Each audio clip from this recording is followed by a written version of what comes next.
Hello all, welcome to filmy focus FTFS review of తెలుసు కదా. Siddhu Jonnalagadda, Srinidhi Shetty and రాశి ఖన్నా మెయిన్ లీడ్గా యాక్ట్ చేసిన ఫిల్మ్ ఇది. కాస్ట్యూమ్ డిజైనర్ నీరజ ఖన్నా డైరెక్టర్గా మారుతూ తెరకెక్కించిన సినిమా ఇది.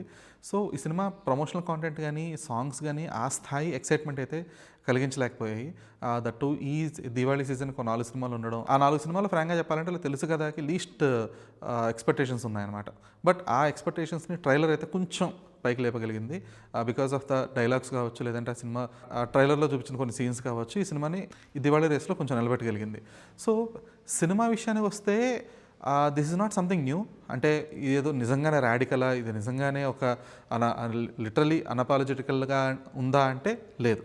సో ఇందులో కొత్తదనం ఏంట్రా అంటే ద కైండ్ ఆఫ్ కన్వర్జేషన్స్ అనమాట.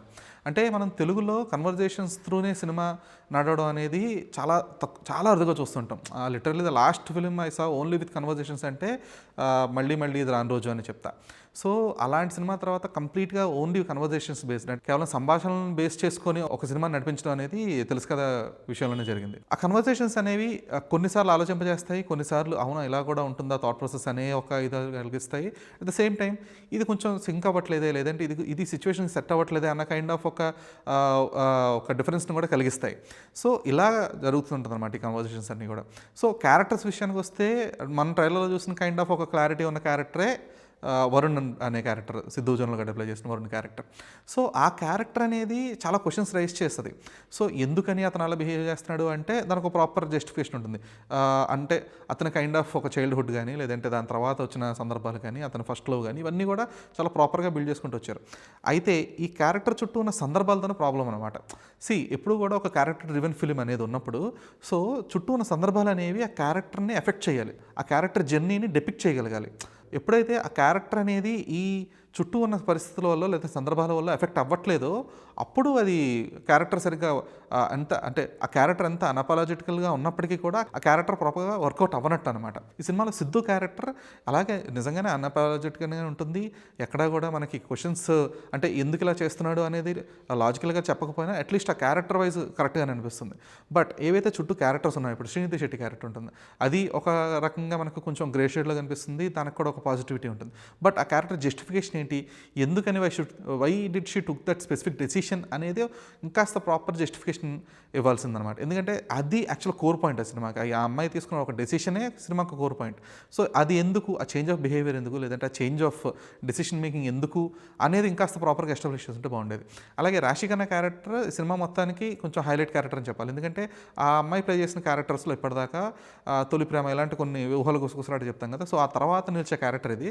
ఎందుకంటే తను ప్లే చేసిన ఇండిపెండెంట్ అండ్ ఒక అర్బన్ ఉమెన్ క్యారెక్టర్ ఏదైతే ఉందో అందులో ఒక కైండ్ ఆఫ్ జస్టిఫికేషన్ ఉంటుంది.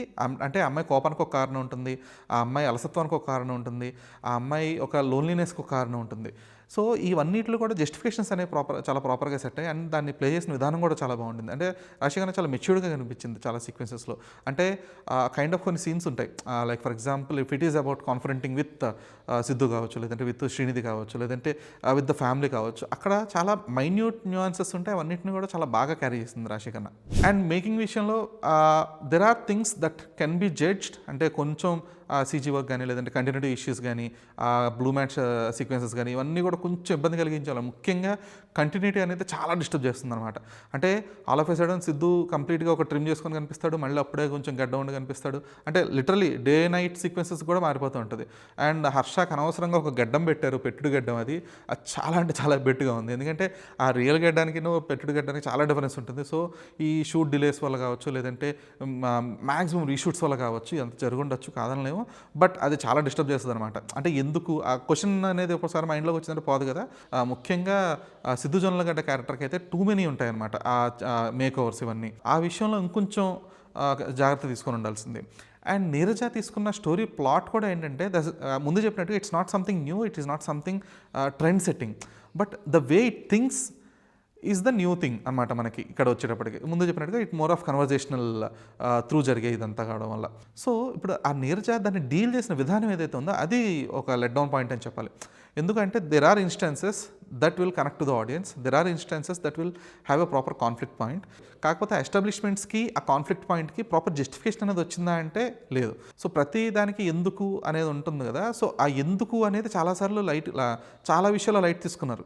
ఎందుకు అలా ప్రవర్తిస్తుంది, లేదంటే ఎందుకు ఆ డెసిషన్ తీసుకుంది, ఎందుకని అలాగా వ్యవహరిస్తారు, ఇవన్నిటికి కూడా ఆ ఎందుకు అనే వాటికి చాలా వాటికి సమాధానాలు చెప్పలేదు.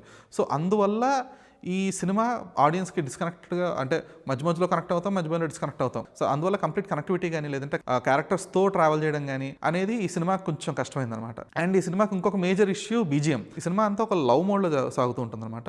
ఆ లవ్ మోడ్కి చిన్నపాటి ఒక క్యూరియాసిటీ బిల్డ్ చేయాలి, ఫైన్. కాకపోతే ఆ క్యూరియాసిటీ అనేది ఎలా బిల్డ్ అయిపోయిందంటే బికాస్ ఆఫ్ ద బీజిఎం, అదేదో మనం సడన్గా ఒక థ్రిల్లర్ సినిమా చూస్తున్నామా, లేదంటే ఒక స్పెసిఫిక్గా ఆ ఇంట్లో ముగ్గురు ఉండే సీక్వెన్స్ ఉంటుంది. సో ఆ ముగ్గురు కన్వర్జేషన్ సీక్వెన్స్ మధ్యలో వచ్చే ఎలివేషన్ బీజిఎం ఎలా ఉంటుందంటే హీరోని ఏదో ఒక సైకోపాత్గా చూపించినట్టు, లేదంటే హీరో ఈజ్ మోర్ ఆఫ్ ఏదో కిడ్నాప్ చేసి కూర్చోబెట్టాడు అన్న ఫీల్ కలిగిస్తుంది అనమాట. ఆ సినిమాలో మూడ్కి, సినిమాలో ఎమోషన్కి, బీజిఎంకి అస్సలు సంబంధం లేదన్న. అంటే కంప్లీట్ నాన్ సింక్ ఉండింది. అంటే why chose that kind of BGM అంటే దానికి సమాధానం లేదు. ఎందుకు అంటే see if Neeraja wanted hero to be projected as someone who's strict or who had some grey shade, లేదా కొంచెం సైకాటిక్గా చూపించాలనుకున్న ఒక చాయిస్ ఉంటే అది నీరజ డెసిషన్ అయితే fine. But if Thaman is the one who did this అంటే మాత్రం అది చాలా పెద్ద మైనస్ అనే చెప్పాలి. అండ్ ఈవెన్ నీరజ కూడా ఒకవేళ ఆ థీమ్ను చూస్ చేసుకుంది అంటే కూడా నీరజ సైడ్ నుంచి కూడా అది మిస్టేక్ ఉన్నట్లే. ఎందుకంటే కంప్లీట్ నాన్ సింగ్. అసలు సినిమా సినిమా ఫీల్కిను సినిమాలో వచ్చే ఆ బీజిఎం ఫీల్కి సంబంధమే ఉండదు. అదే టెక్నికాలిటీస్ ఇవన్నీ కూడా డీసెంట్గా ఉన్నాయి. The kind of cinematography by Gnanasekhar VS, స్పెసిఫిక్గా ఆ బ్యాక్గ్రౌండ్ కానీ ఆర్ట్ డిపార్ట్మెంట్ని ముఖ్యంగా మెచ్చుకోవాలి. ఎందుకంటే ఆ హౌస్ సెటప్ కానీ, లేదంటే రెస్టారెంట్ ఇది కానీ, లేదు అంటే ఆఫీసెస్ సెటప్స్, ఇవన్నీ కూడా చాలా సింపుల్ అండ్ డీసెంట్గా ఉన్నాయి అనమాట. అంటే ఎక్కడ కూడా అనవసరంగా ఖర్చు పెట్టారు అనే ఫీల్ ఎక్కడ కలగదు. అలా అట్ ద సేమ్ టైం మరీ అలా ఇంకొంచెం ఖర్చు చేస్తుంటే బాగుండు అని కూడా ఫీల్ కలగదు. కరెక్ట్గా సినిమాకి ఆ సీన్కి ఎంత కావాలో అంతగానో ప్రాపర్గా ఖర్చు పెట్టారు.